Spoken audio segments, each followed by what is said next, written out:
Included on your CD is a demonstration program called Demo 6. It is a debugging practice program. As you will see when we run this, this program compiles normally, but does not produce correct results.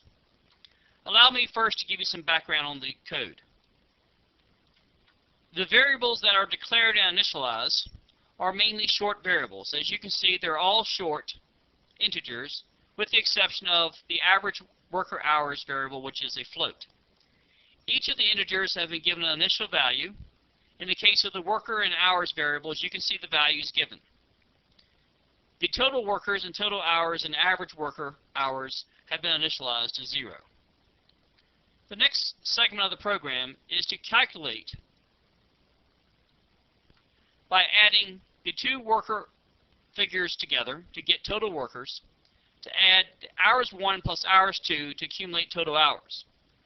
The third calculation is to calculate the average, which is the total hours divided by the total workers. And then finally, we're using a cout statement to display the results of our calculation. Now, before I compile and run this program, you should note that the correct answer should be 8.83 as the average worker hours. Let's compile the program,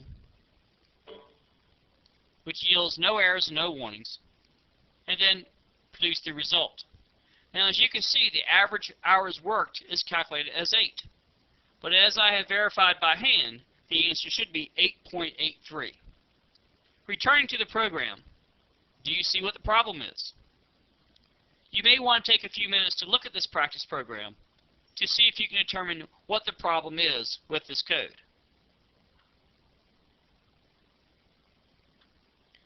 Now that you've had a chance to examine the code, were you able to find the problem? Well, the problem is with the calculation of the average. We have a variable called average worker hours, which is a type float, which is being calculated as a division of two short integer variables, total hours and total workers. And as you can see, the results were incorrect. To correct this, we typecast by placing the word float in parentheses immediately before the variable that we want to change. Remember, this does not change the type of the data, it only does so temporarily. So now we have a calculation which involves a float equaling a float divided by another float. Now let's recompile our program to determine if this gives us the correct results. And as you can see, here's our answer, 8.83333.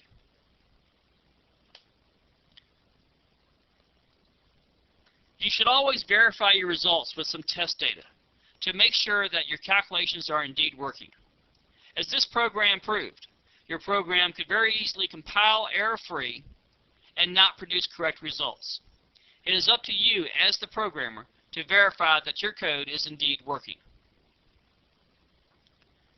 Remember, rather than allowing the C compiler to perform implicit type conversion, which can lead to unexpected results in a program, it is better to use a typecast, which is referred to as explicit type conversion, to convert data from one data type to another. You typecast an item of data by preceding it with the name of the desired data type.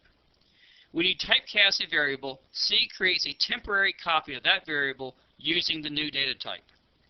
Typecasting does not change either the data type or contents of the original variable. When an equation contains mixed data types, you should use typecast to make each item of data that appears on the right side of the equal sign the same data type as the variable that appears on the left side of the equal sign. This is a fact in C that can be cumbersome, so you need to practice with this and be aware of this at all times when performing calculations.